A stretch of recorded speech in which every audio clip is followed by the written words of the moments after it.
വാസനാപരമായിട്ട് ജഗത്ത് എങ്ങനെയാണ് വികസിക്കുന്നത്, ബ്രഹ്മാവിലൂടെയും മറ്റ് പ്രജാപതികളിലൂടെയും എങ്ങനെയാണ് ജഗത്ത് വികസിച്ച് വന്നത് എന്നാണ് വിസർഗത്തിൽ പറയാൻ പോണത്. അതൊരു 31 അധ്യായങ്ങളാണ് ഈ ചതുർത്ഥ സ്കന്ധത്തിൽ വരാൻ പോണത്.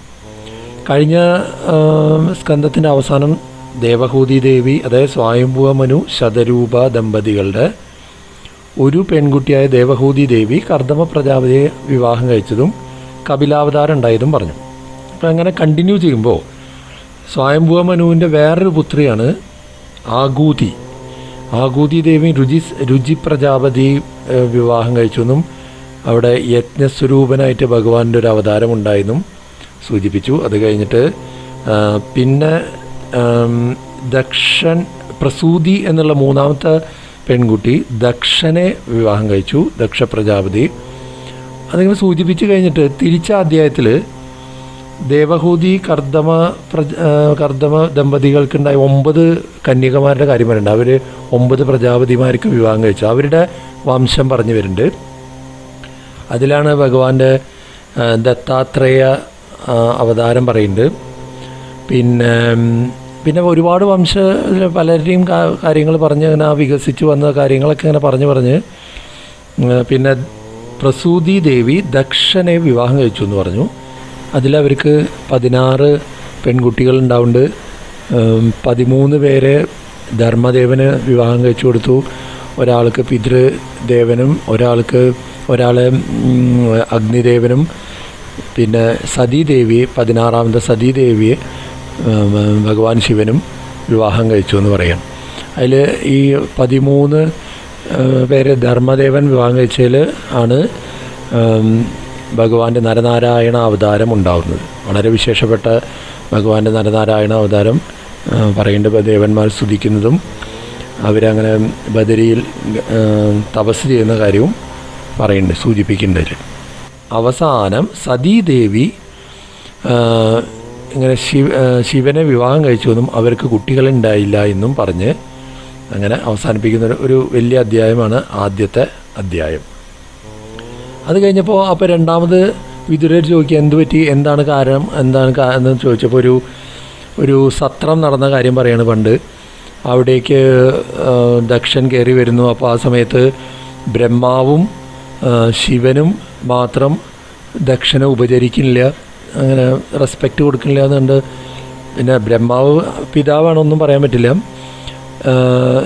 ശിവൻ അങ്ങനെ റെസ്പെക്റ്റ് കൊടുക്കാതിരുന്നതിന് ദക്ഷന് വല്ലാത്തൊരു ഈഗോ ബിൽഡ് ചെയ്യലും അതിനെതിരെ അവിടെ വെച്ചിട്ട് ഭഗവാനെ വല്ലാതെ ഇൻസൾട്ട് ചെയ്യലുണ്ട് എല്ലാവരെയും മുന്നിൽ വെച്ചിട്ട്. അത് കഴിഞ്ഞ് അവിടെ തമ്മിൽ ഭയങ്കര ശിവൻ അവിടെ നിന്ന് ഇറങ്ങിപ്പോയി എന്നാണ്. ശിവഗണങ്ങളും ദക്ഷനെ തമ്മിൽ അങ്ങോട്ടും ഇങ്ങോട്ടും ശിവനെ ശപിക്കുന്നുണ്ട്. ദക്ഷശാപം, അതായത് മറ്റുള്ള ദേവഗണങ്ങളുടെ കൂടെ യജ്ഞത്തിൽ ഭാഗമില്ലാതിരിക്കട്ടെ എന്നൊക്കെ പറഞ്ഞ് അധമനാണ് എന്നൊക്കെ പറഞ്ഞ് അങ്ങനെ ശപിക്കുന്നുണ്ട്. തിരിച്ച് നന്ദീശ്വരൻ ഇങ്ങോട്ട് ശപിക്കുന്നുണ്ട്, ഇങ്ങനത്തെ ആൾക്കാർ വെറും ഗൃഹസ്ഥന്മാരായി ഇരിക്കട്ടെ എന്നൊക്കെ പറഞ്ഞ് അങ്ങോട്ടും. അപ്പോൾ തിരിച്ച് അങ്ങോട്ടും ഭൃഗു മഹർഷി ശപിക്കുന്നുണ്ട്, ഇങ്ങനെ ഭസ്മമൊക്കെ ഇങ്ങനെ നടക്കുന്നവർക്ക് ജ്ഞാനമില്ലാതെ ആവട്ടെ അങ്ങനെയൊക്കെ പറഞ്ഞ് അങ്ങോട്ടും ഇങ്ങോട്ടും ശാപമൊക്കെ കഴിഞ്ഞ് ആ സത്രം അവസാനിക്കാനാണ് രണ്ടാമത്തെ അധ്യായത്തിൽ. മൂന്നാമത്തെ അധ്യായത്തിൽ വേറൊരു സിറ്റുവേഷൻ പറയുന്നത്, ഇങ്ങനെ ദക്ഷൻ വളർന്ന് വലിയ ശക്തനായി തീർന്നു. അവിടെ വെച്ച് ഒരു വലിയൊരു വാജപേയം എന്ന് പറയുന്നൊരു സത്രം, ഒരു യാഗം തുടങ്ങുകയാണ്. അതിലെല്ലാവരും ഫേമസായ, എല്ലാവരും അറിഞ്ഞ് ലോകം മുഴുവൻ പ്രശസ്തമായി അങ്ങനെ വരുമ്പം അങ്ങനെ അതിന് കാണാൻ പോകുന്ന കുറേ പേരുടെ ഇതൊക്കെ കേൾക്കുമ്പോൾ സതീദേവിക്കും ഒന്ന് പോകണം എന്നൊരു ആഗ്രഹം. അപ്പോൾ അങ്ങനെ ഭഗവാനോട് പറയും. ഭഗവാൻ വാൺ ചെയ്യും, വേണ്ട അങ്ങോട്ട് പോകണ്ട, അവരെ മൈൻഡ് അത്ര ശരിയല്ല, അങ്ങോട്ട് പോയാൽ മരണം വരെ സംഭവിക്കാം, ബന്ധുക്കളിൽ നിന്നുണ്ടാവുന്ന ആ ഒരു റെസ്പോൺസ് ചിലപ്പോൾ താങ്ങാൻ പറ്റില്ല എന്നൊക്കെ വാൺ ചെയ്യുന്നുണ്ട്. പക്ഷേ അത് മനസ്സിലാക്കാതെ സതീദേവി അങ്ങനെ പറഞ്ഞു നിൽക്കുന്നതാണ് മൂന്നാമത്തെ അധ്യായം. നാലാമത്തെ അധ്യായത്തിൽ സതീദേവി അങ്ങോട്ട് പോകുന്നു. അവിടെ ചെല്ലുമ്പോൾ അമ്മയും ഒക്കെ സ്വീകരിക്കും. അവിടെ വെച്ചിട്ട് ഈ യജ്ഞഭാഗം ചെയ്യണതിൽ രുദ്രന് ഭാഗമില്ല എന്ന് കാണുമ്പോൾ സതീദേവി അവിടെ വെച്ചിട്ട് പെട്ടെന്ന് കാര്യം ഭാവം മാറുകയാണ്. അങ്ങനെ ഭഗവാനെ അവിടെ അപമാനിച്ചു എന്ന് കാണുമ്പോൾ ആ അപമാനത്തിൽ താനും അറിയാതെ ആയാലും പങ്കുകൊണ്ടു എന്നുള്ളൊരു അമർഷവും ആ ഒരു തന്നോടുള്ള ഒരു ഇതും വന്നു. പിന്നെ ദാക്ഷായണി എന്നുള്ള പേരും ഒരു അപമാനമായി മാറും എന്നുള്ള ഇതിൽ അവിടെ വച്ചിട്ട് യോഗശക്തിയിൽ ശരീരത്തിനെ ഉപേക്ഷിക്കുകയാണ്. യോഗാഗ്നിയിൽ എല്ലാവരുടെയും മുന്നിൽ വെച്ചിട്ടാണ് കുണ്ടലിനി ശക്തി ഉണർത്തി കൊണ്ടുവന്നിട്ടാണ് യോഗാഗ്നിയിൽ ശരീരം ജ്വലിപ്പിച്ചുകൊണ്ട് അവിടെ വെച്ച് അപ്രത്യക്ഷമാണ്. ഭഗവാനെ ചിന്തിച്ചുകൊണ്ട് ശരീരത്യാഗം ചെയ്യണം. അത് കണ്ടവയ്ക്ക് മറ്റേ ശിവഗണങ്ങളൊക്കെ എതിർത്തും അതിനൊക്കെ ഇതാക്കി വരും. അവരെയൊക്കെ ഭൃഗു മഹർഷി തൻ്റെ ശക്തിയിൽ തടയും. അങ്ങനെ അവർ അവരെയൊക്കെ തോറ്റ് തിരിച്ചു വരുന്നതാണ് 4-ാമത്തെ അധ്യായത്തിൽ. അങ്ങനെ 5-ാമത്തെ അധ്യായത്തിൽ ഇവരൊക്കെ തോറ്റ് ഓടി വന്നെന്നും അവരെയൊക്കെ ഓടിച്ചു വിട്ടുമെന്നും എന്നൊക്കെ ശ്രീനാരദ മഹർഷിന്ന് ഇതെല്ലാം സതീദേവിയുടെ ഇതൊക്കെ അറിയുമ്പോൾ ഭഗവാൻ വീരഭദ്രസ്വാമി സൃഷ്ടിക്കുകയാണ്. ജടയിൽ നിന്ന് വീരഭദ്രസ്വാമി സൃഷ്ടിച്ചിട്ട് പറഞ്ഞു ആ യാഗം തവിടുപൊടിയാക്കാൻ പറയണം എന്ന് പറഞ്ഞ് അങ്ങനെ വീരഭദ്രസ്വാമിയും ശിവഗണങ്ങളും എല്ലാവരും കൂടി അങ്ങോട്ട് വരികയാണ്. അങ്ങനെ വന്ന് അവിടെ വെച്ച് യാഗം തകർത്ത് തരിപ്പണമാക്കി തിരിച്ചു പോണതാണ് 5-ാമത്തെ അധ്യായത്തിൽ. 6-ാമത്തെ അധ്യായത്തിൽ ദേവന്മാരും ഇവരെല്ലാവരും കൂടി ബ്രഹ്മാവിനെ ചെന്ന് കാണുന്നു. ഈ കർമ്മഭംഗം വന്നതിന് ഒരു പരിഹാരം ചെയ്യണമല്ലോ. അങ്ങനെ എല്ലാവരും കൂടി ഡിസ്കസ് ചെയ്ത് ശിവനെ കാണാൻ പോകണം. എല്ലാവരും കൂടി അങ്ങനെ കൈലാസയാത്രയാണ്. അങ്ങനെ യക്ഷപുരിയൊക്കെ കടന്ന് ഇങ്ങനെ പോകുന്നതൊക്കെ ഗംഭീരമായിട്ട് വർണ്ണിക്കുന്നുണ്ട്. അങ്ങനെ യക്ഷപുരിയൊക്കെ കടന്ന് ശിവനെ ദർശിക്കാൻ അവിടെ വെച്ചിട്ട് അങ്ങനെ ദക്ഷിണാമൂർത്തി എന്നുള്ളൊരു സങ്കല്പം അവിടെയാണ് വന്നിരിക്കുന്നത് തോന്നുന്നു. അവിടെ ചെന്ന് നോക്കുമ്പോൾ ഭഗവാൻ ഒരു മരത്തിന് ചുവട്ടിൽ ശ്രീനാരദ മഹർഷിമാരും അങ്ങനെയുള്ള യോഗികൾക്ക് എല്ലാവർക്കും കൂടി ജ്ഞാനോപദേശം ചെയ്തുകൊണ്ട് ബ്രഹ്മസ്ഥിതിയിലിരിക്കുകയാണ്, സമാധി അവസ്ഥയിൽ. അങ്ങനെ ഇരിക്കുന്ന ഭഗവാനെയാണ് കാണുന്നത്. അങ്ങനെ ഇരിക്കുന്ന ആ ഭഗവാന്റെ സങ്കല്പമാണ് ദക്ഷിണാമൂർത്തിയായിട്ടിരിക്കുന്നത് തോന്നുന്നു. അങ്ങനെ ഭഗവാനെ കണ്ട് ബ്രഹ്മാവൊക്കെ സ്തുതിക്കും. എന്നിട്ട് പറയും ഇതിനൊരു ഈ ദക്ഷൻ്റെ അടുത്ത് കിട്ടിയ ശാപത്തിനൊരു പരിഹാരമായിട്ട് പറയും. ഇങ്ങനെ യജ്ഞത്തിന് ഭാഗമില്ല എന്നുള്ള ശാപമാണല്ലോ. അപ്പോൾ യജ്ഞങ്ങളുടെ ഉച്ഛിഷ്ടം, യജ്ഞങ്ങൾ കഴിയുമ്പോൾ ബാക്കി വരുന്ന ഭാഗം മുഴുവൻ രുദ്രനുള്ളതാണ് എന്ന് അങ്ങനെ ബ്രഹ്മാവ് സങ്കല്പിച്ച് നിർത്തും 6-ാമത്തെ അധ്യായത്തിൽ. അങ്ങനെ 7-ാമത്തെ അധ്യായത്തിൽ ഭഗവാൻ അങ്ങനെ ഇതിനും പരിഹാരം പറഞ്ഞു കൊടുക്കും. പലരുടെയും അംഗഭംഗങ്ങളൊക്കെ പറ്റിയിട്ടുണ്ട്, അതൊക്കെ എന്തൊക്കെയാണ് ചെയ്യേണ്ടതെന്ന് പറഞ്ഞു കൊടുക്കും. അങ്ങനെ ദക്ഷന് ഇങ്ങനെ ആടിൻ്റെ ശിരസ് വെച്ചാൽ മതി എന്ന് പറയും. അങ്ങനെ ദക്ഷനെ ജീവിപ്പിക്കും. ദക്ഷൻ ഭഗവാനെ സ്തുതിക്കും, തെറ്റുപറ്റിയതും സതീദേവിയെക്കുറിച്ചൊക്കെ പശ്ചാത്തപിക്കും. അത് കഴിഞ്ഞിട്ട് അവിടെ ഭഗവാൻ പ്രത്യക്ഷപ്പെടുമ്പോൾ എല്ലാവരും ഗംഭീരമായി സ്തുതിക്കും. ഭഗവാൻ എല്ലാവരോടും ഈ സമഭാവന എങ്ങനെ വരണമെന്നൊരു 3 ശ്ലോകം, ബ്രില്യൻ്റ് ആയിട്ടുള്ളൊരു 3 ശ്ലോകങ്ങളുണ്ട് അവിടെ. ഇതൊന്നും ആരും ശ്രദ്ധിക്കാറില്ല, ആ 3 ഭാവം. അപ്പോൾ ആ ഭേദഭാവം ആണ് ഇതിൻ്റെ പറഞ്ഞു വരുന്ന പ്രധാനമായൊരു തത്വം. വേറെ വേറെ വേറെ കാണുക എന്നുള്ളത്. ആ ഭേദഭാവത്തിനെ ഖണ്ഡിച്ചുകൊണ്ട് ഭഗവാൻ ഒരു 3 ശ്ലോകത്തിൽ ഞാൻ തന്നെയാണ് ഈ 3 പേരായും ഇരിക്കുന്നത് എന്ന് പറയുന്ന ഗംഭീരമായ അതിശക്തമായ ശ്ലോകങ്ങളുണ്ട്. 3 ശ്ലോകങ്ങൾ. ആ ശ്ലോകങ്ങളൊന്നും ഞാൻ പറയുന്നില്ല, പറയാൻ പറ്റില്ല. അതൊക്കെ മന്ത്രങ്ങളാണ്. നമ്മുടെ ഉള്ളിലൊക്കെ എവിടേക്കോ പോയി തട്ടി എന്തൊക്കെയോ പ്രവർത്തിക്കുന്ന ചില മരുന്നുകളും മന്ത്രങ്ങളൊക്കെ ആണ് ആ 3 ശ്ലോകങ്ങൾ. അത് കഴിഞ്ഞ് അങ്ങനെ എല്ലാവരും തിരിച്ചു പോകുന്നു. എല്ലാവരും പരിഹാരമായി. ഇങ്ങനെ സതീദേവി വീണ്ടും ഹിമവാൻ്റെ മകളായി ജനിച്ചു എന്നും പാർവതീദേവിയായി വീണ്ടും ഭഗവാനിൽ തിരിച്ചെത്തി എന്നും പറഞ്ഞ് 7 അധ്യായം കൊണ്ട് ദക്ഷയാഗം പറഞ്ഞ് അവസാനിപ്പിക്കും. 8-ാം അധ്യായം മുതൽ 5 അധ്യായം ധ്രുവചരിത്രമാണ്. അപ്പോൾ അതിൽ ആദ്യം കുറച്ച് മറ്റുള്ള ബ്രഹ്മസൃഷ്ടിയും അങ്ങനെ കണക്ട് ചെയ്തിട്ടുള്ള കുറച്ച് കാര്യങ്ങളൊക്കെ പറഞ്ഞിട്ട് ശ്രീനാരദ മഹർഷി നൈഷ്ഠിക ബ്രഹ്മചാരിയായിരുന്നു എന്നും പറഞ്ഞ് അങ്ങനെ സ്വയംഭൂവ മനുവിൻ്റെ പുത്രന്മാരുടെ വംശം പറയാൻ പോകണം. ആദ്യം 3 പുത്രിമാരുടെ പറഞ്ഞു. ഇനി പുത്രന്മാരുടെ 2 പുത്രന്മാരാണുള്ളത്. ഉത്താനപാദ രാജാവും പ്രിയവ്രതനും, അങ്ങനെ 2 പുത്രന്മാരാണുള്ളത്. ഉത്താനപാദന് 2 ഭാര്യമാരുണ്ടായിരുന്നു. ഇതൊക്കെ നമുക്ക് പരിചയമുള്ള കഥകളാണ്. സുനീതി, സുരുചി എന്ന് പറഞ്ഞത് 2 പത്നിമാർ. സുനീതിക്ക് ധ്രുവനുണ്ടായി, സുരുചിക്ക് ഉത്തമനുണ്ടായി. അങ്ങനെ അച്ഛൻ്റെ മടിയിലിരിക്കാൻ നോക്കിയപ്പോൾ സുരുചി ദേവി അവിടെ വെച്ച് അപമാനിക്കുന്നു. അങ്ങനെ ധ്രുവൻ ഇറങ്ങി വരുന്നു, അമ്മയുടെ അടുത്ത് സങ്കടം പറയുന്നു, കരയുന്നു. 2 പേരും വളരെ സങ്കടത്തിലാവുന്നു. അങ്ങനെ ഭഗവാനെ ആരാധിക്കാൻ പ്രേരിപ്പിച്ച് ധ്രുവൻ അങ്ങനെ ഇറങ്ങി വരികയാണ്. വീട്ടിൽ നിന്ന് ഇങ്ങനെ ഇറങ്ങുകയാണ് ഭഗവാനെ തപസ് ചെയ്യാൻ വേണ്ടി.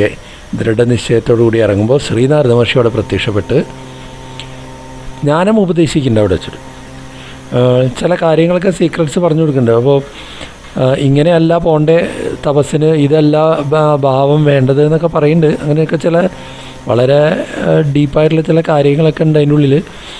അങ്ങനെ ധ്രുവൻ പറയും, എനിക്ക് ഭഗവാനെ കിട്ടാതെ ഞാൻ ഈ മടങ്ങണ പ്രശ്നമില്ല എന്ന് പറയും. അങ്ങനെ അവിടെ വെച്ചിട്ട് എങ്ങനെ തപസ് ചെയ്യണമെന്നും ഭഗവത് രൂപമൊക്കെ പറഞ്ഞു കൊടുക്കും, മന്ത്രം ഉപദേശിച്ചു കൊടുക്കും. എന്നിട്ട് ഇങ്ങനെ മധുവനത്തിലേക്ക് പൊക്കോളം പറയും. വൃന്ദാവനത്തിനടുത്താണ് മധുവനം. അപ്പോൾ അങ്ങോട്ട് ചെന്നോളാൻ പറയും, യമുനാ തീരത്തിൽ. അങ്ങനെ ചെല്ലും. ധ്രുവൻ അങ്ങോട്ട് പോവും.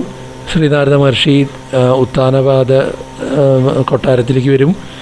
അവിടെ വരുമ്പോൾ രാജാവ് സങ്കടപ്പെട്ടിരിക്കുന്നു, അവരെയൊക്കെ സമാധാനിപ്പിക്കും. എന്നിട്ട് ധ്രുവൻ്റെ തപസ് പറയും. അതിവിശിഷ്ടമായ തപസ്സാണ്.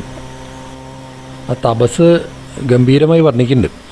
ആദ്യത്തെ ഒരു മാസം 3 ദിവസം കൂടുമ്പോഴാണ് ഉണരുക. തപസ്സിൽ നിന്ന്, ധ്യാനത്തിൽ നിന്ന് ഉണരുക.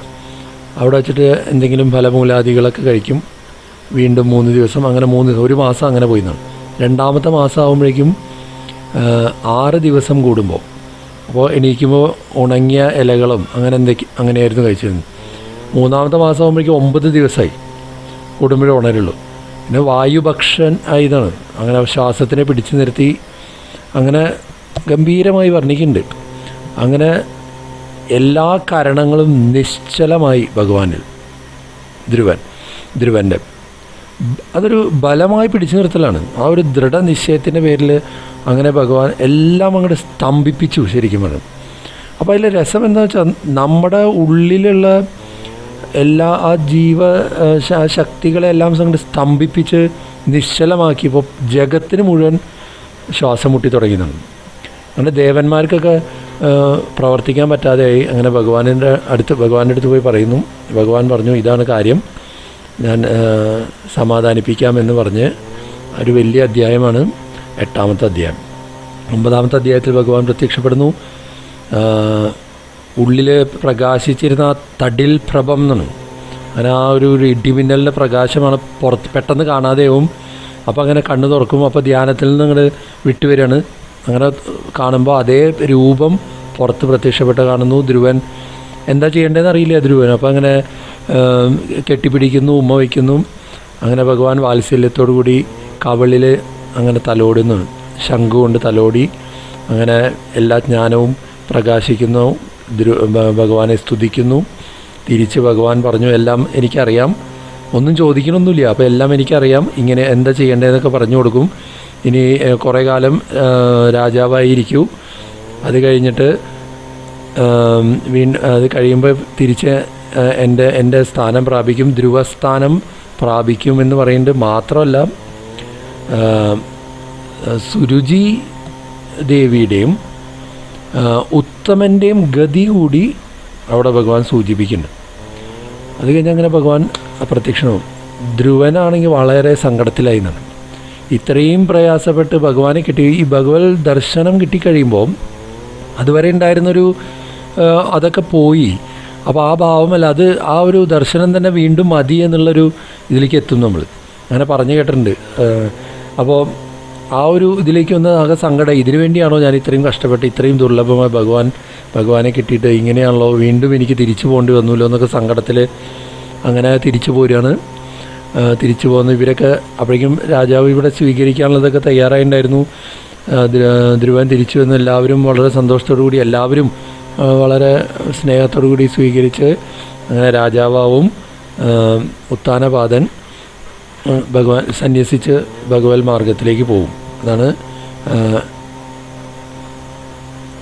9ാമത്തെ അധ്യായത്തിൽ ആക്കണം. പിന്നെ 10ാമത്തെ അധ്യായത്തിൽ ധ്രുവൻ വിവാഹം കഴിച്ചുവെന്നും ഈ ഭഗവാൻ മുമ്പ് പറഞ്ഞ പോലെ ഉള്ള ഗതികളൊക്കെ ഉണ്ടായി. അവിടെ സുരുചി ദേവിക്കും ഉത്തമനും ഉണ്ടായി എന്ന് പറഞ്ഞു. ഉത്തമനെ അങ്ങനെ ഇവർ ഗ്രഹിക്കുകയാണ്. ആര്? യക്ഷന്മാർ കാട്ടിൽ വെച്ച് വധിച്ചു എന്നറിയുമ്പോൾ അവർക്കെതിരെ നമ്മുടെ കുബേരനെതിരെ അങ്ങനെ യുദ്ധത്തിന് ഇറങ്ങി ചെല്ലുന്നു. യക്ഷരാജാവാണല്ലോ കുബേരനെതിരെ യുദ്ധത്തിന് ചെല്ലുകയാണ് ധ്രുവൻ. അങ്ങനെ വാശിയോടുകൂടി യുദ്ധം, വളരെ ഗംഭീരമായ യുദ്ധം നടക്കുകയാണ് അവിടെ. അവർക്കെല്ലാം വളരെ പരാജയം സംഭവിക്കുമ്പോൾ അവർ അവസാനം രക്ഷയില്ലാതെ മായ പ്രയോഗിക്കും. മായയിൽ ധ്രുവൻ ഇങ്ങനെ സ്തംഭിച്ച് നിൽക്കുമ്പോൾ മഹർഷിമാർ നാരായണ മന്ത്രം ഉപദേശിച്ചു കൊടുക്കുന്നുണ്ട്. അങ്ങനെയാണ് 9ാമത്തെ അധ്യായം 10ാമത്തെ അധ്യായം തീരുന്നത്. 11ാമത്തെ അധ്യായത്തിൽ ഈ നാരായണാസ്ത്രം പ്രയോഗിക്കുന്നതോടുകൂടി അവർ മായയൊക്കെ പോവും. അവർ വീണ്ടും നിൽക്കാൻ പറ്റാതെ ധ്രുവൻ്റെ മുന്നിൽ പിടിച്ചു വെക്കാൻ പറ്റാതെ സർവനാശത്തിലേക്ക് അവർ പോയിക്കൊണ്ടിരിക്കുകയാണ്. അത് കാണുമ്പോൾ സ്വയംഭുവ മനു അവിടെ പ്രത്യക്ഷപ്പെട്ടിട്ട് ധ്രുവനോട് പറയും, ഒരാളെ നിഗ്രഹിച്ചു എന്നുള്ള പേരിൽ ഇത്രയധികം ആൾക്കാരെ നിഗ്രഹിക്കാൻ പാടില്ല, സമഭാവന വേണമെന്നൊക്കെ ജ്ഞാനോപദേശം ചെയ്ത് ധ്രുവനോട് ഇതിൽ നിന്ന് പിന്മാറാൻ പറയും. അല്ലെങ്കിൽ കുലം വരെ മുടിഞ്ഞു പോകാം. കാരണം ശിവൻ്റെ ഭക്തരാണ് ഇവരെല്ലാവരും. അങ്ങനെ സർവനാശം സംഭവിക്കുമെന്ന് പറഞ്ഞ് അങ്ങനെ ധ്രുവൻ പിന്തിരിയാൻ തയ്യാറാവുകയാണ് 11ാമത്തെ അധ്യായത്തിൽ. 12ാമത്തെ അധ്യായത്തിൽ ധനധൻ എന്ന് പറഞ്ഞാൽ ഈ കുബേരൻ വളരെ സന്തോഷിക്കും. ഈ ഇങ്ങനെ പറയുമ്പോഴേക്കും ആ മാത്സര്യ ബുദ്ധി ഇല്ലാതെ അങ്ങോട്ട് പിൻവാങ്ങാൻ തയ്യാറായതിന് സന്തോഷമായി. അങ്ങനെ വരം എന്താ വരേണ്ടതെന്ന് ചോദിക്കുമ്പോൾ അപ്പോൾ ഭഗവത് ഭക്തി വേണമെന്ന് പറയും. അതൊക്കെ അനുഗ്രഹിച്ചു കൊടുത്ത് അങ്ങനെ തിരിച്ച് വരുന്നു ധ്രുവൻ. തിരിച്ചു വന്നു കഴിഞ്ഞ് കുറേ കാലം രാജാവായി. അതൊക്കെ കഴിഞ്ഞ് മക്കളെ ഇതൊക്കെ ഏൽപ്പിച്ച് തപസ്സിന് പോവാണ്. തപസ്സിന് പോകുന്നു. അവിടെ വെച്ചിട്ട് വിഷ്ണു പാർഷദന്മാർ വിമാനമായിട്ട് വരും.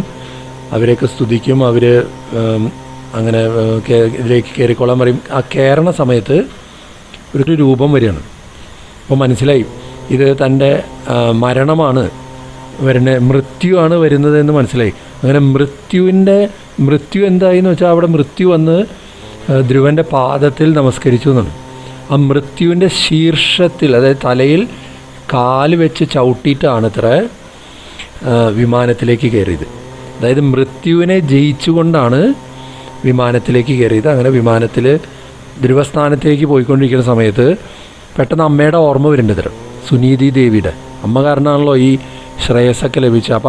അപ്പോൾ പുരോയാനേന ഗച്ഛതിയും എന്നാണ്. അമ്മ മുന്നിൽ പോകുന്നത് കാണിച്ചു കൊടുത്തു എന്നാണ് സദ്ഗതിയിലേക്ക്. ധ്രുവനേക്കാൾ മുന്നിൽ അമ്മയ്ക്ക് സദ്ഗതി കിട്ടിയെന്നും പറഞ്ഞു കൊടുത്ത് അങ്ങനെ ധ്രുവൻ അങ്ങനെ ധ്രുവസ്ഥാനം പ്രാപിച്ചു എന്ന് പറഞ്ഞു. അത് ഈ ചരിത്രം പ്രചേതസ്സുകളോട് ശ്രീനാരദ മഹർഷി പറഞ്ഞു എന്നും പറഞ്ഞിട്ടാണ് ധ്രുവചരിത്രത്തിൻ്റെ മഹാത്മ്യമൊക്കെ പറഞ്ഞ് 12ാമത്തെ അധ്യായം അവസാനിക്കുന്നത്. ശ്രീനാരദ മഹർഷിയും പ്രചേതസ്സുകളും തമ്മിലുണ്ടായ സംവാദം എങ്ങനെ ഉണ്ടായി, എന്താണ് അതിൻ്റെ ഡീറ്റെയിൽസ് ചോദിക്കുമ്പോൾ പ്രചേതസ്സുകളുടെ വംശത്തിലേക്ക് എത്താൻ വേണ്ടി ധ്രുവൻ്റെ വംശം പറഞ്ഞു വരുമ്പോൾ അതിൽ പൃഥു എന്നുള്ള ഭഗവാന്റെ അവതാരം ഉണ്ടായി എന്ന് പറയും. അപ്പോൾ ഡീറ്റെയിൽസ് ചോദിക്കുമ്പോൾ ഈ പൃഥു എങ്ങനെയുണ്ടായെന്ന് വെച്ചാൽ ധ്രുവചരിത്രത്തിൽ ധ്രുവൻ്റെ വംശത്തിൽ അങ്കൻ എന്നൊരു രാജാവുണ്ടാവും. അദ്ദേഹം വളരെ ധർമ്മിഷ്ഠനായിരുന്നു, യാഗങ്ങളൊക്കെ ചെയ്തിരുന്നു. പക്ഷേ ആ യാഗത്തിൽ ഒന്നും ദേവന്മാർ സ്വീകരിച്ചിരുന്നില്ല അത്ര. അപ്പോൾ അതിനുള്ള കാരണം എന്താ, ന്യൂനത എന്താണെന്ന് എത്ര ആലോചിച്ചും മനസ്സിലാവില്ല. അങ്ങനെ പറഞ്ഞു വന്നപ്പോഴാണ് അദ്ദേഹത്തിന് പുത്രന്മാരുണ്ടായിരുന്നില്ല. അപ്പോൾ അതുകൊണ്ടാണ് സ്വീകരിക്കാത്തതെന്ന് പറഞ്ഞപ്പോൾ അതിനുവേണ്ടി ഒരു യാഗം ചെയ്തു. അങ്ങനെ അതിൽ നിന്നൊരു ദിവ്യപുരുഷൻ വരികയും ഒരു പായസം കൊടുത്തു എന്നാണ് അദ്ദേഹത്തിന് ഭാര്യയ്ക്ക് കൊടുക്കാനായിട്ട്. അദ്ദേഹം അത് ഘ്രാണിച്ച് നോക്കിയതാണ്, അതായത് വാസനിച്ച് നോക്കിയിട്ട് പത്നിക്ക് കൊടുത്തു. വാസനിച്ചതോടുകൂടി അതിൻ്റെ ഗുണങ്ങളെല്ലാം നഷ്ടപ്പെട്ടു എന്നാണ്. അങ്ങനെ ആ ഉണ്ടായ പുത്രൻ വേനൻ എന്നുള്ള പേരിൽ വളരെ അധർമ്മിയായി മാറി. ചെറുപ്പത്തിലേ എല്ലാവരും ഉപദ്രവിക്കുക, കൊല്ലുക, എല്ലാ ക്രൂരതകളും തുടങ്ങും. അങ്ങനെ ജീവികളിലും എല്ലാവരിലും ക്രൂരതകളൊക്കെ നോക്കി കുറേയൊക്കെ രാജാവ് ഉപദേശിച്ച് നോക്കി, രക്ഷയില്ലാതെ അവസാനം ദുഷ്പുത്രനാണ് ഏറ്റവും വലിയ അനുഗ്രഹം. അങ്ങനെയെങ്കിലും ഇത് ഒരു വൈരാഗ്യം ജനിക്കുമല്ലോ ഈ കുടുംബത്തിനോടൊക്കെ എന്ന് പറഞ്ഞ് അദ്ദേഹം എല്ലാം ഉപേക്ഷിച്ച് സന്യസിച്ച് പോകണം. അതാണ് 13-ാമത്തെ അധ്യായത്തിൽ പറയണം. അങ്ങനെ രാജാവ് നഷ്ടപ്പെട്ട പ്രജകൾ വീണ്ടും ഋഷിമാരോട് ചോദിച്ചു. അപ്പോൾ ഈ വേനനെ തന്നെ രാജാവാക്കി. വേനൻ അങ്ങനെ വളരെ പ്രതാപശാലി, എല്ലാ ശക്തിയും കൈവരിച്ചപ്പോൾ വേനൻ്റെ അധർമ്മമൊക്കെ കൂടി. പിന്നെ എല്ലാ ഉത്തരവുകളും എല്ലാം അധർമ്മമായി, എല്ലാ കാര്യങ്ങളും എല്ലാം തലതിരിഞ്ഞിട്ടായി കാര്യങ്ങൾ. ഇത് കണ്ട് മഹർഷിമാർക്ക് സങ്കടം തോന്നി. വേനനെ വിളിച്ച് ഉപദേശിച്ചു, കാര്യങ്ങളൊക്കെ പറഞ്ഞു കൊടുത്തു, ധർമ്മം എന്താണെന്നൊക്കെ ഉപദേശിച്ചു. വേനൻ കാശിൻ്റെ വില കൊടുത്തില്ല. അതിനെല്ലാം തർക്കുത്തരങ്ങളൊക്കെ പറഞ്ഞ് അങ്ങനെയൊക്കെ തട്ടിക്കളഞ്ഞു. അപ്പോൾ അവിടെ വെച്ചിട്ട് ഈയൊരു ഭഗവാനെ ധിക്കരിക്കുന്നതും എല്ലാം കണ്ട് അവരൊരു ഹുംകൃതം എന്നാണ്, ഒരു ഹും എന്നൊരു ഇത് പുറപ്പെടുവിച്ചു എന്നാണ് ഋഷിമാരിൽ നിന്ന്. അതിൽ വേനൻ മരിച്ചു വീണു. അങ്ങനെ ഋഷിമാർ തിരിച്ചു പോയി. അവർ പോയി ഈ വേനൻ്റെ അമ്മ ശരീരം സൂക്ഷിച്ചു വെച്ചു എന്നാണ്. അവർ തപസ്സിനായിട്ട് കാട്ടിൽ പോവുകയും ചെയ്തു. പിന്നീട് ഇടയ്ക്ക് തിരിഞ്ഞു നോക്കിയപ്പോൾ അപ്പോഴേക്കും കാലം പോയിരിക്കുന്നു, എല്ലാ ധർമ്മവും വളർന്നിരിക്കുന്നു, രാജാവില്ലാത്ത അവസ്ഥയായി, അരാജകം എല്ലാവിടെയും ഇതായി തുടങ്ങി, ഒന്നിനും ഒരു നിയമങ്ങളൊന്നും ഇല്ലാത്ത സ്ഥിതിയായി, വളരെ ബുദ്ധിമുട്ടില്ലാന്ന് കണ്ടപ്പോൾ ഋഷിമാർ തിരിച്ചു വരികയാണ്. ഇവിടെ വന്നപ്പോൾ ഇങ്ങനെ ശരീരം എടുത്തു വെച്ചിട്ടുണ്ടെന്ന് പറഞ്ഞു. അങ്ങനെ ശരീരം കടയാൻ തീരുമാനിച്ചു. ഒരു ക്ലോണിങ്ങിൻ്റെ കോൺസെപ്റ്റാണോ ഇവിടെ പറയുന്നതെന്ന് തോന്നുന്നുണ്ട്. അങ്ങനെ തുടയിൽ നിന്ന് ഒരു കറുത്ത ഒരു ചെറിയൊരു കുള്ളനായിട്ടൊരു ആളുണ്ടായിരുന്നാണ്. അപ്പോൾ എല്ലാ അധർമ്മങ്ങളും, വേനൻ്റെ എല്ലാ അധർമ്മങ്ങളും കൂടി ഉണ്ടായൊരു രൂപമായിരുന്നു. അങ്ങനെ ആ രൂപം അങ്ങനെ കാട്ടിലേക്ക് പോയി. അങ്ങനെയാണ് നിഷാദ വംശം, കാട്ടാളന്മാരുടെ വംശം അതിൽ നിന്നുണ്ടായി എന്ന് പറയുന്നു. അങ്ങനെയാണ് 14-ാമത്തെ അധ്യായം അവസാനിക്കണം. 15-ാമത്തെ അധ്യായത്തിൽ 2 കൈയിൽ നിന്നും ഒരു പുരുഷനും ഒരു സ്ത്രീയും ഉണ്ടായിരുന്നാണ്. ഭഗവാനും മഹാലക്ഷ്മിയും ഒരുമിച്ച് പ്രത്യക്ഷപ്പെടുകയാണ്. പൃഥു എന്നുള്ള അവതാരം ഉണ്ടാവുന്നത് അങ്ങനെയാണ്. പൃഥുവും അർച്ചിസ് എന്നാണ് ഭാര്യയുടെ പേര്. അങ്ങനെ പൃഥുവും അർച്ചിസുമായിട്ട് ഭഗവാനും ലക്ഷ്മി ദേവിയും അവിടെ പ്രത്യക്ഷപ്പെടുകയാണ്. അങ്ങനെ എല്ലാവരും സന്തോഷമായി. അങ്ങനെ പട്ടാഭിഷേകത്തിനുള്ള ഒരുക്കങ്ങളൊക്കെ ഇതായി. അങ്ങനെ ഗംഭീരമായ പട്ടാഭിഷേകം നടന്നു. അങ്ങനെ ഇവരെ സ്തുതിക്കാൻ തുടങ്ങുകയാണ്, സ്തുതി പാഠകന്മാർ. അവർ സ്തുതിക്കാൻ പറയുമ്പോൾ ഭഗവാൻ പറഞ്ഞു, എന്നെ സ്തുതിക്കേണ്ടത്, എൻ്റെ ഗുണങ്ങൾ നിങ്ങൾക്ക് അറിയാതെ എങ്ങനെ സ്തുതിക്കാനാന്ന് പറയും. അങ്ങനെയാണ് ആ അധ്യായം 16-ാമത്തെ അധ്യായം അവിടെ തീരുന്നത്. 15-ാമത്തെ അധ്യായം തീരുന്നത്. 16-ാമത്തെ അധ്യായത്തിൽ ഋഷിമാർ പറയും ഭഗവാനെ സ്തുതിക്കാൻ. അങ്ങനെ ഈ സൂതമാഗതവന്തി എന്നാണ് പറയുന്നത്. ഇവരൊക്കെയാണ് ഈ സ്തുതി പാഠകന്മാർ. ഋഷിമാരുടെ പ്രചോദനത്തിൽ അവർ എന്തൊക്കെയാണ് പൃഥു മഹാരാജാവിൻ്റെ ഗുണങ്ങളും ഇനി വരാൻ പോകുന്ന കാര്യങ്ങളും എല്ലാം 16-ാമത്തെ അധ്യായത്തിൽ, ഭാവിയിൽ നടക്കാൻ പോകുന്ന കാര്യങ്ങളെല്ലാം സ്തുതിക്കുകയാണ് 16-ാമത്തെ അധ്യായത്തിൽ. 17-ാമത്തെ അധ്യായത്തിൽ ഇതെല്ലാം കഴിഞ്ഞ് പ്രജകളെല്ലാവരും കൂടി സങ്കടം പറയും. കഴിക്കാൻ ഭക്ഷണമില്ല, ഭൂമിയിലൊന്നും ഉണ്ടാവണില്ല എന്നുള്ള കാര്യമൊക്കെ പറയുമ്പോൾ പൃഥു മഹാരാജാവ് ഭൂമിദേവിക്കെതിരെ തിരിയണം. ഭൂമിദേവി ഒരു പശുവിൻ്റെ രൂപം എടുത്തിട്ട് ഓടുകയാണ്. പിന്നാലെ പൃഥു മഹാരാജാവും ആയുധം കയ്യിൽ പിടിച്ചിട്ടാണ് പിന്നാലെ പോണത്.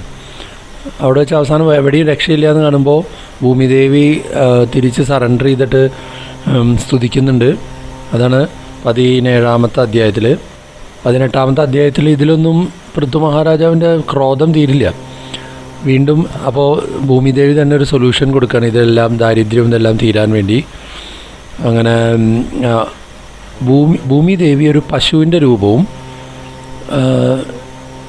ആർക്കൊക്കെയാണോ എന്താണ് വേണ്ടത് അവരെല്ലാവരും അവരുടെ പ്രധാനപ്പെട്ട ആളെ ഒരു പശുക്കുട്ടി രൂപത്തിലും വന്നിട്ട് വേണ്ട കാര്യങ്ങൾ ഭൂമിയിൽ നിന്ന് കറന്നെടുത്തു എന്നാണ്. ഇതിൻ്റെയൊക്കെ ആന്തരികമായ അർത്ഥം വളരെ ഗഹനമായിരിക്കും. അതൊന്നും അറിയില്ല അതൊന്നും. പക്ഷേ എന്തായാലും ദേവന്മാർ, ഋഷിമാർ, അസുരന്മാർ, പിന്നെ ഓരോ പ്രാണിവർഗത്തിലുള്ളവരും അവരുടേതായ നേതാവിനെ വത്സരൂപത്തിൽ, അതായത് പശുക്കുട്ടിയുടെ രൂപത്തിൽ കൊണ്ടുവന്ന് അവർക്ക് വേണ്ട കാര്യങ്ങൾ കറന്നെടുത്തു എന്നതാണ് 18-ാമത്തെ അധ്യായത്തിൽ പറയുന്നത്. പിന്നെ പൃഥു മഹാരാജാവ് ഭൂമിയെ നിരപ്പാക്കിയ കാര്യം പറയുന്നുണ്ട്. അങ്ങനെ തൻ്റെ സഹോദരിയായി കൽപ്പിക്കുന്നുണ്ട്. അങ്ങനെയാണ് ഇത്ര പൃഥ്വി എന്നുള്ള പേര് വന്നത്. അങ്ങനെ 19-ാമത്തെ അധ്യായത്തിൽ എല്ലാ ഐശ്വര്യങ്ങളൊക്കെ ആയിക്കഴിഞ്ഞാൽ ഇനി അടുത്ത് ചെയ്യേണ്ടത് ഭഗവത് അനുഷ്ഠാനങ്ങളാണ്. ഉടനെ അദ്ദേഹം യാഗം ചെയ്യാൻ പുറപ്പെടുകയാണ്. 100 അശ്വമേധയാഗം എന്നുള്ളതിൽ ഇങ്ങനെ ചെയ്തു വരും. 100-ാമത്തെ അശ്വമേധയാഗം ആകുമ്പോഴേക്കും ഇന്ദ്രന് അസൂയയും ഇതൊക്കെ വന്ന് പല പല പല തടസ്സങ്ങൾ ചെയ്യുന്നതൊക്കെ പറയുന്നുണ്ട്. അതിനൊക്കെ മറികടന്ന് അവസാനം ഇന്ദ്രനാണ് ഇത് ചെയ്യുന്നതെന്ന് അറിയുമ്പോൾ ഇന്ദ്രനെ വധിക്കാൻ പുറപ്പെടുകയാണ് പൃഥ്വിരാജ് മഹാരാജാവ്. അപ്പോൾ അവർ ഋഷിമാർ തടയും. ഇന്ദ്രനെ ഹോമകുണ്ഡത്തിലേക്ക് ആവാഹിക്കാൻ നോക്കുകയാണ്. അങ്ങനെ നോക്കുമ്പോൾ ബ്രഹ്മാവ് വന്ന് തടയും. അങ്ങനെ ചെയ്യാൻ പാടില്ല, ഭഗവാന്റെ അംശം തന്നെയാണ് ഇന്ദ്രൻ ചെയ്ത കുറ്റങ്ങൾക്കൊക്കെ ബ്രഹ്മാവ് മാപ്പ് പറയും, എന്നിട്ട് ക്ഷമിക്കണം എന്ന് പറയും. അങ്ങ് മോക്ഷധർമ്മം ആണല്ലോ അങ്ങയുടെ പ്രധാന ധർമ്മം, ഏകോന ശതകൃതു എന്നാണ്. അതായത് 100-ൽ നിന്ന് 1 കുറഞ്ഞ് മതി എന്ന് പറഞ്ഞിട്ട് അങ്ങനെ സമാധാനിപ്പിച്ച് ഇതാക്കണം.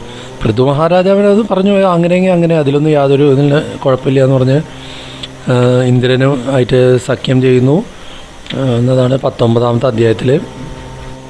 20-ാമത്തെ അധ്യായത്തിൽ ഭഗവാൻ തന്നെ അവിടെ പ്രത്യക്ഷപ്പെട്ട്, യജ്ഞപതിയായിരിക്കുന്ന ഭഗവാൻ തന്നെ അവിടെ പ്രത്യക്ഷപ്പെട്ട് പൃഥുവിനെ സമാധാനിപ്പിക്കുന്നുണ്ട്, സമഭാവന പറഞ്ഞു കൊടുക്കുന്നുണ്ട്. അങ്ങനെ എന്താ വരം വേണ്ടതെന്ന് ചോദിക്കും.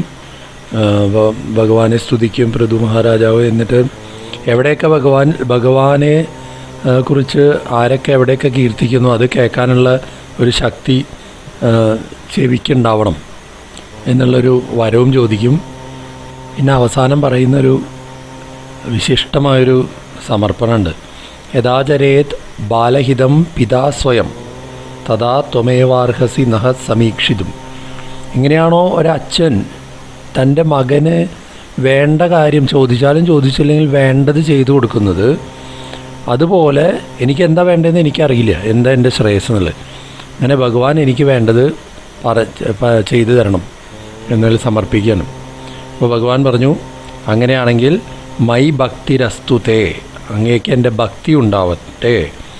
ഈ ഒരു ഭക്തിയിൽ കൊണ്ട് മാത്രം മായാം മദീയാം തരതി സ്മ ദുസ്ത്യജാം എന്നാണ്.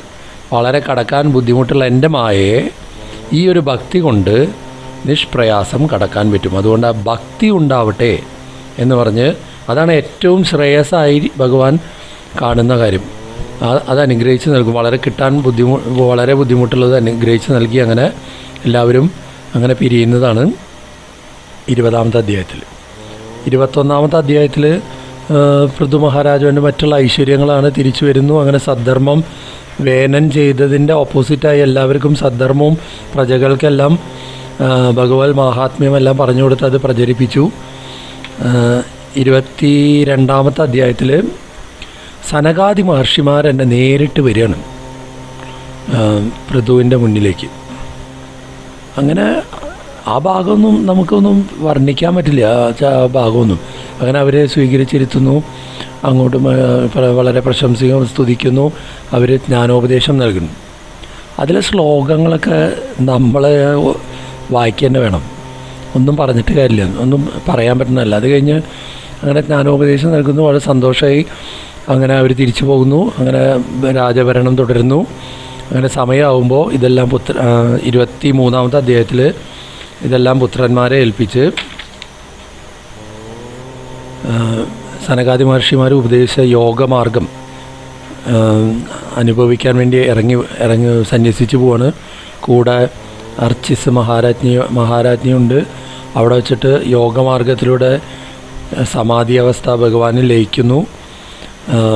ആ ശരീരം ദഹിപ്പിക്കുമ്പോൾ അർച്ചിസ് മഹാരാജ്ഞിയും ശരീരം ഉപേക്ഷിക്കുന്നു. അങ്ങനെ ഭഗവത് വൈകുണ്ഠത്തെ പ്രാപിക്കുന്നു. എല്ലാ ദേവന്മാരും എല്ലാവരും സ്തുതിക്കുന്നു. അങ്ങനെ പൃഥു ചരിത്രം അവിടെ പറഞ്ഞ് അങ്ങനെ 23-ാമത്തെ അധ്യായത്തിൽ അവസാനിപ്പിക്കുകയാണ്. 24-ാമത്തെ അധ്യായത്തിൽ വീണ്ടും പ്രജേതസ്സുകളുടെ ഇതിലേക്ക് എത്താൻ വേണ്ടി വംശപരമ്പര അങ്ങനെ പറഞ്ഞു വന്ന് പ്രാചീന ബർഹിസ് എന്നൊരു രാജാവുണ്ടായിരുന്നു. അദ്ദേഹത്തിന് പ്രജേതസ്സുകൾ എന്ന് പറയുന്ന പുത്രന്മാരുണ്ടായിരുന്നു. 10 പേരാണ് അവർ. 10 പേര് ഒരുമിച്ചാണ് പ്രജേതസ്സുകൾ. അവരോട് പോയി തപസ് ചെയ്തിട്ട് വരാൻ പറയും. അങ്ങനെ അവർ തപസ് ചെയ്യാൻ വേണ്ടി അങ്ങനെ വരികയാണ്. അങ്ങനെ ഒരു സ്ഥലത്ത് വെച്ചിട്ട് ആ ഭാഗം ഗുരുവായൂരാണ് എന്ന് പറയുന്നുണ്ട്. അങ്ങനെ ഒരു തടാകം കാണുന്നു. അവിടെ നിന്ന് ഭഗവാൻ ശ്രീരുദ്രൻ പൊങ്ങി വരുന്നു. അങ്ങനെ എങ്ങനെയാണ് തപസ്, അങ്ങനെ ഭഗവാനെ സ്തുതിക്കുമ്പോൾ ഭഗവാൻ അവിടെ വെച്ച് രുദ്രഗീത ഉപദേശിച്ചു കൊടുത്തിട്ട് ഈ വെള്ളത്തിൽ അവിടെ തന്നെ തപസ് ചെയ്തോളാൻ പറഞ്ഞ് പോണതാണ് 24-ാമത്തെ അധ്യായം. ഗംഭീരമായ രുദ്രഗീതമാണ് അവിടെ 24. 25-ാം അധ്യായം മുതൽ പുരഞ്ജനോപാഖ്യാനം തുടങ്ങാൻ പോവാണ്. 25 മുതൽ 5 അധ്യായം പുരഞ്ജനോപാഖ്യാനമാണ്. അപ്പോൾ അത് എങ്ങനെയാണ് ഉണ്ടാവണമെന്ന് വെച്ചാൽ പ്രാചീന ബർഹിസ് എന്ന് പറഞ്ഞിരുന്നല്ലോ, പ്രജേതസ്സുകളുടെ അച്ഛൻ.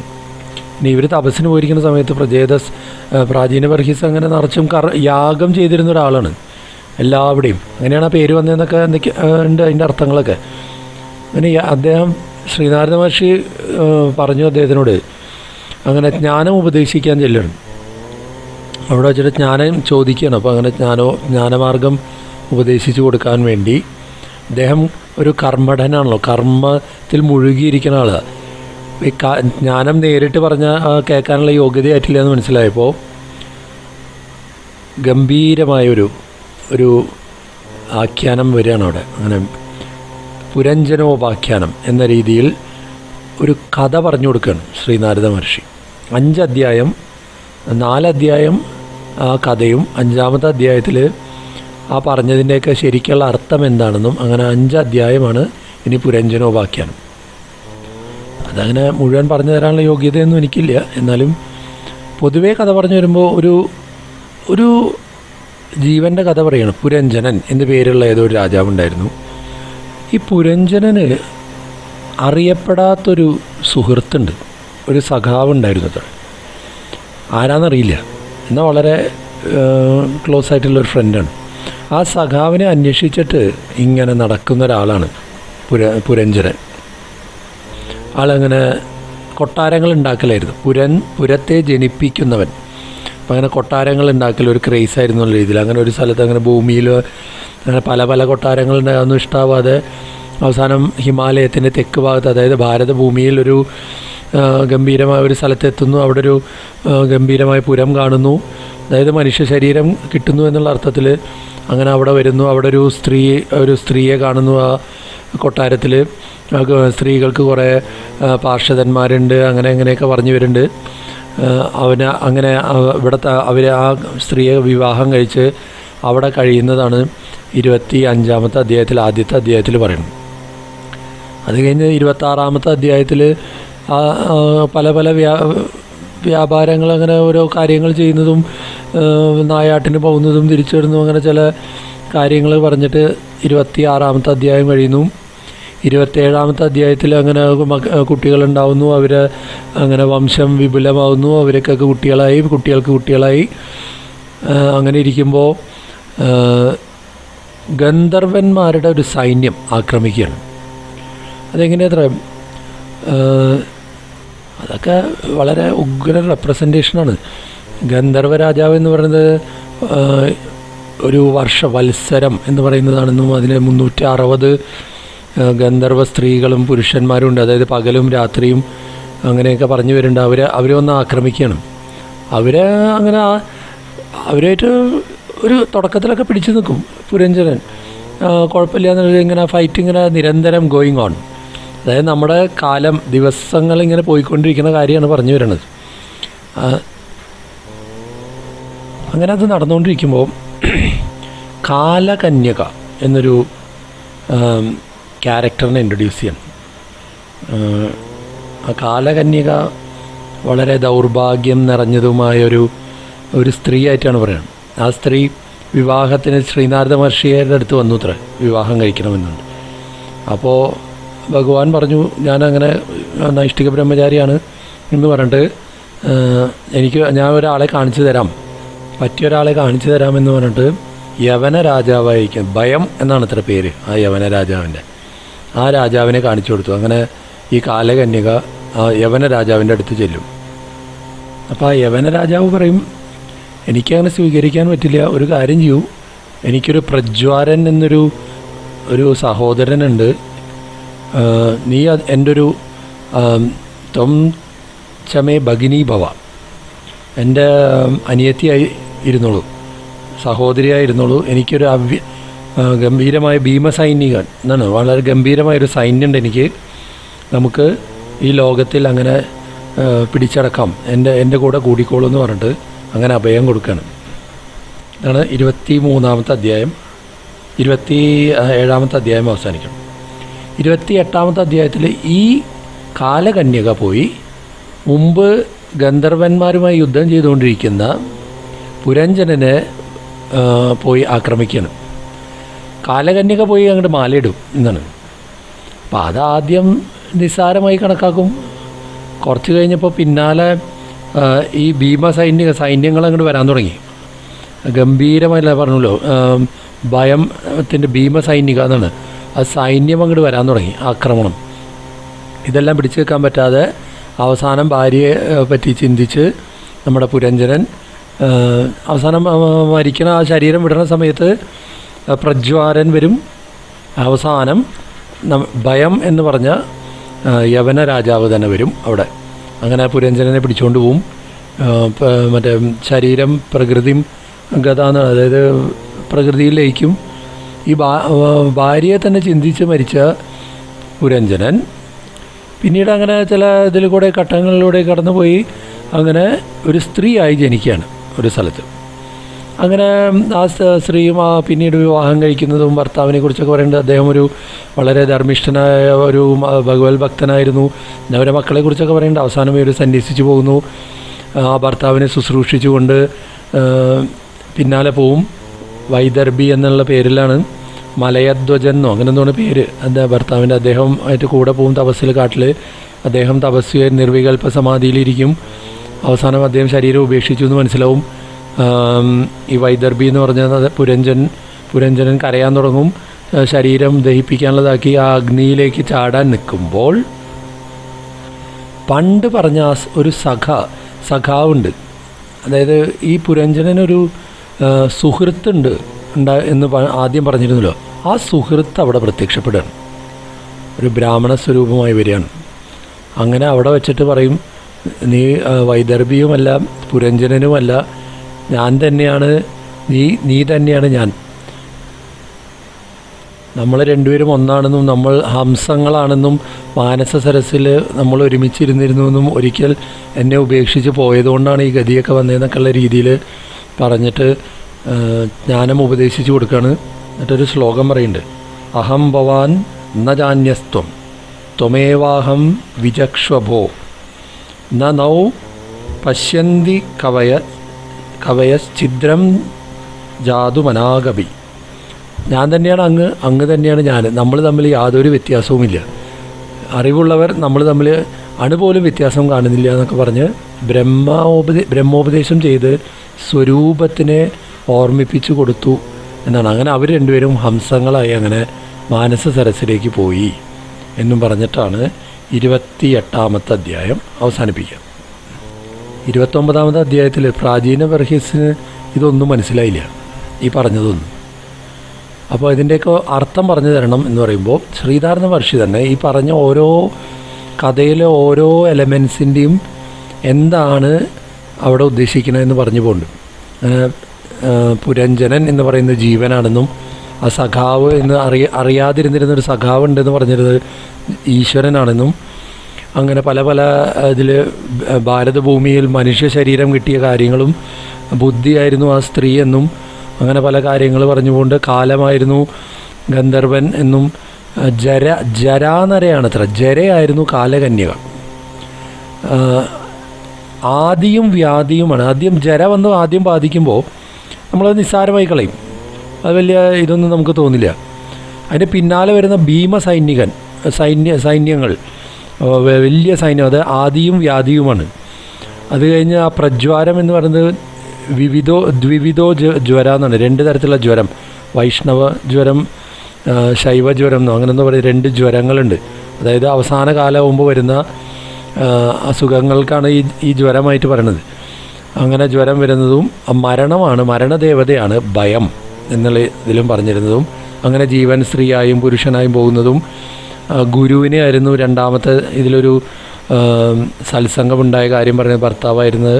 അങ്ങനത്തെ ഒരു ഗുരുവായിട്ട് സംഘമുണ്ടായതുകൊണ്ട് സദ്ഗതി കിട്ടിയതും ഭഗവാൻ തന്നെയാണ് ജ്ഞാനം ഉപദേശിച്ചു കൊടുത്ത് ഭഗവത് സ്വരൂപത്തെ പ്രാപിക്കുന്ന കാര്യമാണ് പറഞ്ഞത് എന്ന് ഗംഭീരമായി ഉപദേശിച്ചു കൊടുക്കുന്നത് 29ാമത്തെ അധ്യായത്തിൽ. അങ്ങനെയാണ് പുരഞ്ജനോപാഖ്യാനം അവസാനിക്കുന്നത്.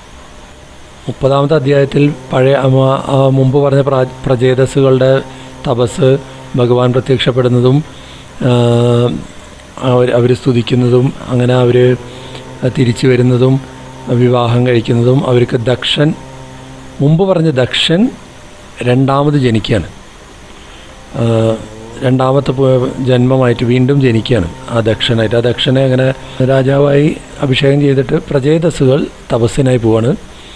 അത് 30ാമത്തെ അധ്യായത്തിൽ. 31ാമത്തെ അധ്യായത്തിൽ അങ്ങനെ അവർ തപസ് ചെയ്തുകൊണ്ടിരിക്കുമ്പോൾ ശ്രീനാരദ മഹർഷി അവിടെ വരുന്നതും ഭഗവത് മാഹാത്മ്യവും എല്ലാം പാടിക്കൊടുക്കുന്നതും അങ്ങനെ അവർ മുക്തിയെ പ്രാപിച്ചു എന്നും 31ാമത്തെ അധ്യായത്തിൽ അവസാനം. അങ്ങനെ അവിടെ എത്തിക്കഴിഞ്ഞ് പിന്നീട് ഈ വിതുര മൈത്രേയ സംവാദമാണല്ലോ നടന്നുകൊണ്ടിരിക്കുന്നത്.